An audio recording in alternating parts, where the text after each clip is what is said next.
5ই আগস্টের পূর্বের বাংলাদেশ আর 5ই আগস্টের পরের বাংলাদেশ আকাশ পাতাল একটা তফাতের মধ্যে আমরা বসবাস করছি। আজকে আপনারা দেখেন, আমরা অত্যন্ত আশায় বুক বেঁধেছিলাম। আমরা আশা করেছিলাম ছাত্র জনতার আন্দোলনের মাধ্যমে যে বিপ্লবী তত্ত্বাবধায়ক সরকার প্রতিষ্ঠা হয়েছে, সেই সরকার আমাদের আশা আকাঙ্ক্ষার প্রতিফলন ঘটাবেন। কিন্তু আমরা কি বাস্তব থেকে সেটা দেখতে পাচ্ছি? দীর্ঘ 7 মাস অতিবাহিত হয়ে গেল। সংস্কারের নামে এই সরকার সময় ক্ষেপণ করছেন। কয়েকদিন আগে আইন উপদেষ্টা আসিফ নজরুল সাহেব বললেন, রাজনৈতিক যে মামলাগুলো রয়েছে আগামী ফেব্রুয়ারি মাসের মধ্যেই সেই মামলাগুলো প্রত্যাহার করা হবে। মামলা কি প্রত্যাহার হয়েছে? আজকে ফেব্রুয়ারি মাসের 28 তারিখ।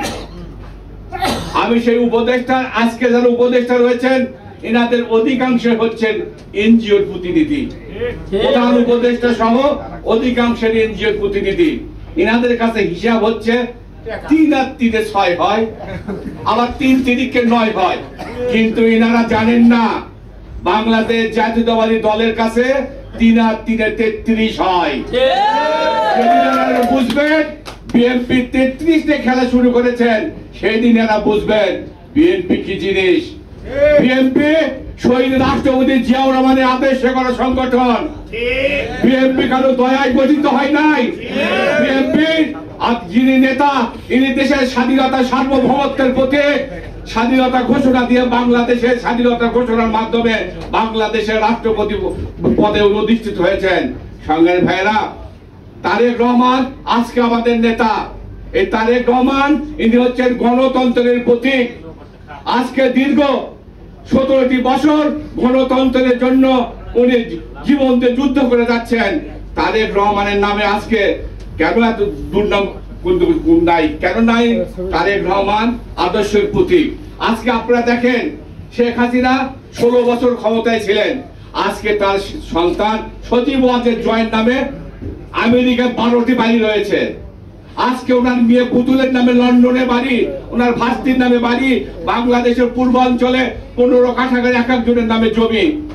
অথচ আপনারা কি তারেক রহমান এবং খালেদা জিয়ার নামে একটি বাড়ি পাবেন? বাংলাদেশ সহ পৃথিবীর কোন অঞ্চলে জিয়া পরিবারের নামে কোনো বাড়ি নাই। এটাই হচ্ছে আদর্শ। যারা মানুষকে ভালোবাসতে পারে, যারা মানুষকে রাজনীতি করে, তারা অর্থের লোভ করে না কখনোই।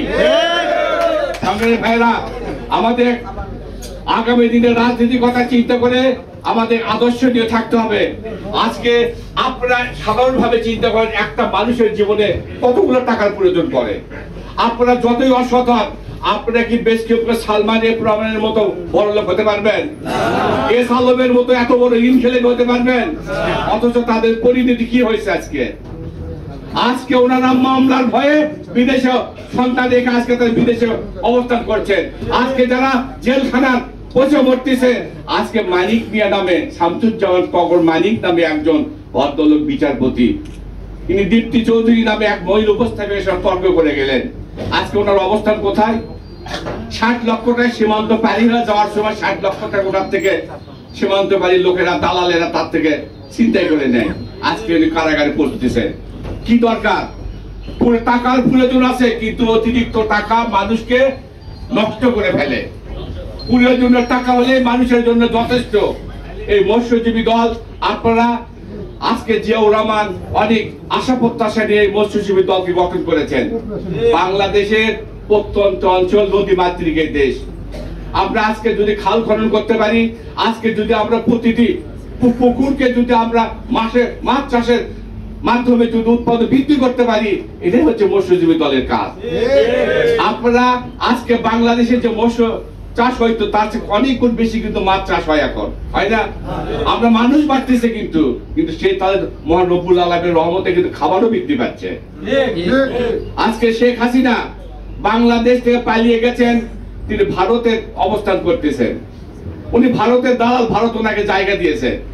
কিন্তু আপনি কি কোন দেশের দালালি করেন? বাংলাদেশ বিএনপি কে বাংলাদেশের বাইরে কি কোন রাষ্ট্র প্রভু রয়েছে? নাই। বাংলাদেশের মানুষের রাজনীতি আমরা করি। 96 সালে খালেদা জিয়া পদত্যাগ করেছে, ওনাকে পলাইতে হয়েছে? হয়নি। আমরা নিরপেক্ষ নির্বাচনের মাধ্যমে আমরা নির্বাচন দিয়ে তত্ত্বাবধায়ক সরকার গঠন করা হয়েছে। আজকে ওনাদের পালাতে হয় কেন? আজকের ইতিহাসে বিরল, শুধু বাংলাদেশ না বিশ্বের ইতিহাসে বিরল, 300 আসনের সংসদ সদস্য, মহিলা 50 জন সংসদ সদস্য, জাতীয় মসজিদে ইমাম সহ সবাই বাংলাদেশ থেকে পালিয়ে যায়। কত বড় দুর্নীতিবাজ হলে এদের এই অবস্থা দাঁড়ায়। তাই আমাদের লোভ লালসা না করে আমাদের দেশের প্রতি ভালোবাসা থাকতে হবে, মানুষের প্রতি ভালোবাসতে হবে, মানুষের কাঁধে কাঁধ মিলিয়ে আশায় প্রত্যাশায় আমাদের রাজনীতি করতে হবে, যা শহীদ রাষ্ট্রপতি জিয়াউর রহমান আমাদের শিখিয়ে গেছে। আপনাদের কাছে আমার প্রত্যাশা থাকবে সবাই ঐক্যবদ্ধ থাকি। আগামী নির্বাচনে যে নির্বাচন হবে সেই নির্বাচনে আমরা যেই পাক মনোনয়ন আমরা যেন বিএনপি ধানের শীষের পক্ষে কাজ করতে পারি, এই আশা প্রত্যাশা রেখে আমি আমার বক্তব্য এখানে শেষ করলাম। সবাইকে ধন্যবাদ। শহীদ জওয়ান হোক, বেগম খালেদা জিন্দাবাদ, তারেক রহমান জিন্দাবাদ।